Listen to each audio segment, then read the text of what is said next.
Today we're going to talk about part of the whole series of losing weight and gaining health.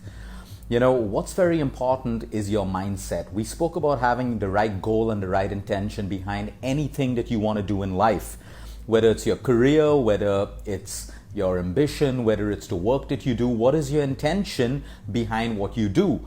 What is the intention behind a housewife for her family? What is the intention behind your job as a doctor or a nutritionist or as a painter or at your corporate workplace? There has to be intention. With intention comes purpose. With purpose, life becomes meaningful. So we spoke about goals and intention today. To start the whole weight loss journey and this journey of gaining health, we need to break certain mindsets. From the time you were born right up till now, you've gone through a journey of your upbringing with your parents. You've gone through school, different sets of teachers, then university, college, your workplace.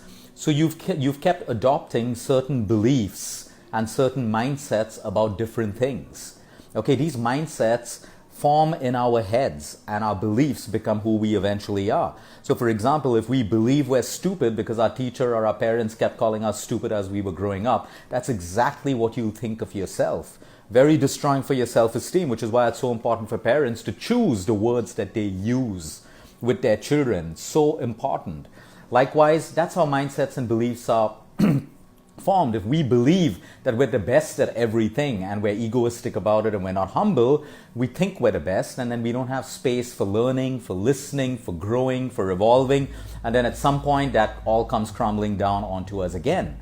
So when it comes to your health, when it comes to your weight, what are the mindsets that you've built in your mind? What are your beliefs when it comes to weight loss, your health? For example, thyroid. Half the world thinks that thyroid patients have to be on a thyroid medication for a lifetime, where we all know today that very few of them need it, but there are possibilities of you making lifestyle changes and reactivating your thyroid gland and being able to get off your thyroid medication. There are thousands of people across the world who have now done it and are no longer on thyroid medication.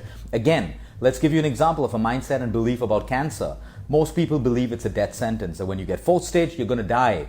Not necessary. We have thousands and thousands of people across the world who are survivors even when they were given 2 weeks left to live or 1 month left to live. But your mindset controls exactly what's going to happen to you. Diabetes again. The mindset about diabetes is, oh, you eat sugar so you get diabetes. But no one's looking at the pancreas and inflammation. And just having too much of coffee or too much of tea can also cause inflammation and cause diabetes.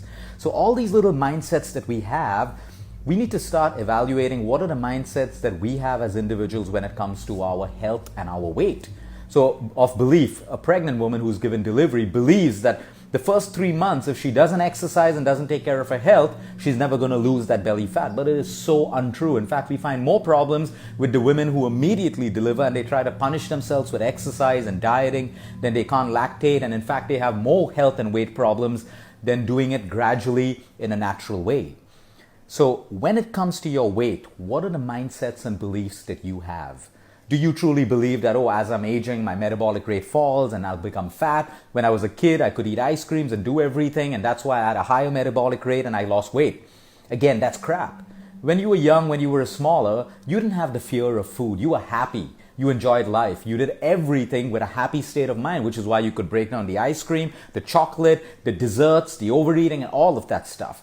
Because you were happy and you did it with a happy state of mind. But today, our mindset is food fear, chocolate fear, ice cream fear, guilt fear, cortisol. Cortisol switches on the fat switch in the human body.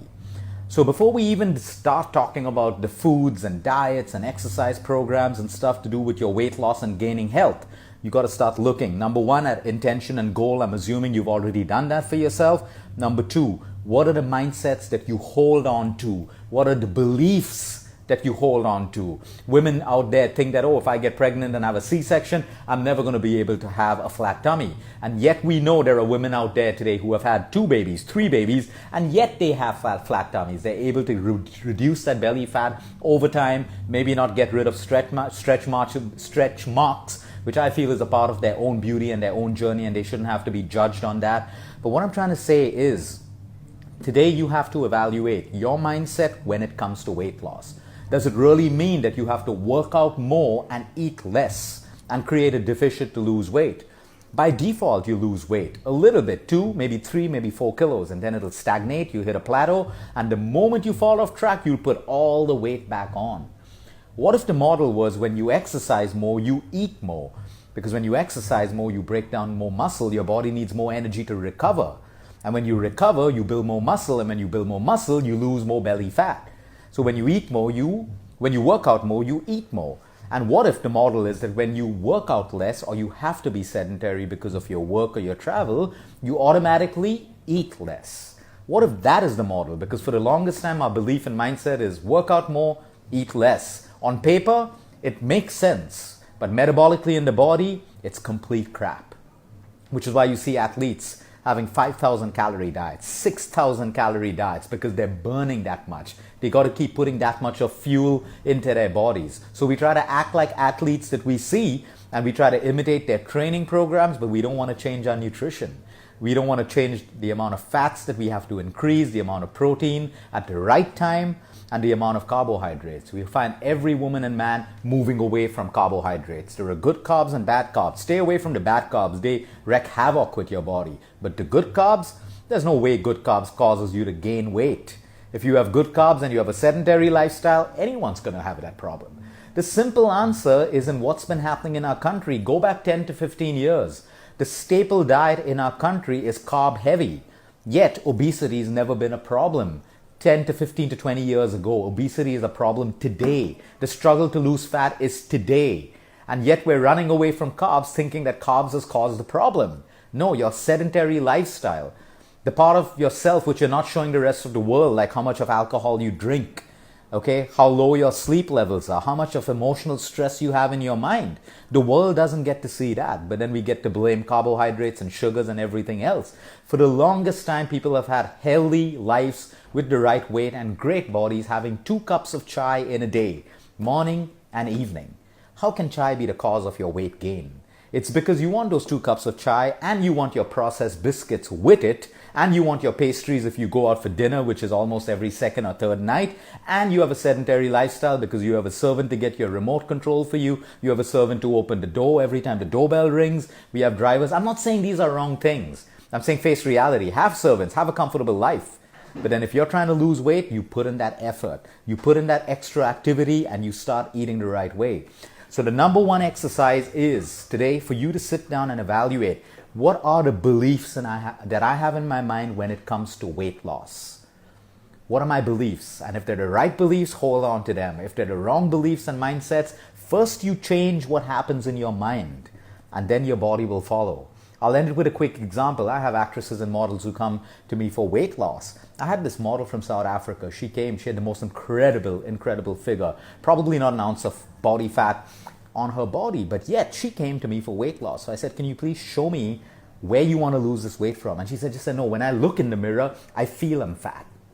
So her thoughts are that she's fat. What she thinks, she will see. What she believes, she will see. But everyone around her. So I asked her, what do your friends think about you? She's saying, oh, my friends get very angry when I say that because I'm the slimmest in the group and they think I have an incredible body and I'm talking nonsense. So you see, her mindset and her belief about herself makes her feel that she's fat and that she has to lose weight. And how many people out there think the same about their bodies? They have this low body image because they're too busy comparing their bodies and their lives with everyone around them rather than looking at their own lives. The best way and the best benchmark of success and progress is you. If your friend is doing a diet and lost 3 kilos and you do the same diet and you don't even lose 1, what's wrong? The diet's wrong because you're 2 different people with 2 different sleep cycles, 2 different set of hormones, 2 different sets of genetics, 2 different kinds of staples. All of that comes into place when you're trying to gain health or you're trying to lose weight. So number 1, you stop having the herd mentality and trying to follow what everyone else is doing. You analyze yourself, put your intention and goal, decide what your mindset and belief is, and start doing the right things every day with discipline. And your benchmark of success is if you were better today than yesterday. Could you do an extra push-up?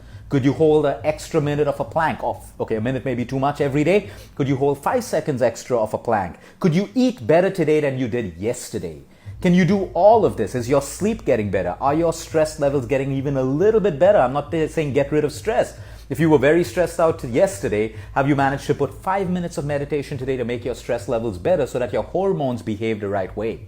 That is progress, not you comparing with whatever everyone else is doing on social media and around you. You are your benchmark for success and progress. And when you understand this, you're going to start feeling happier.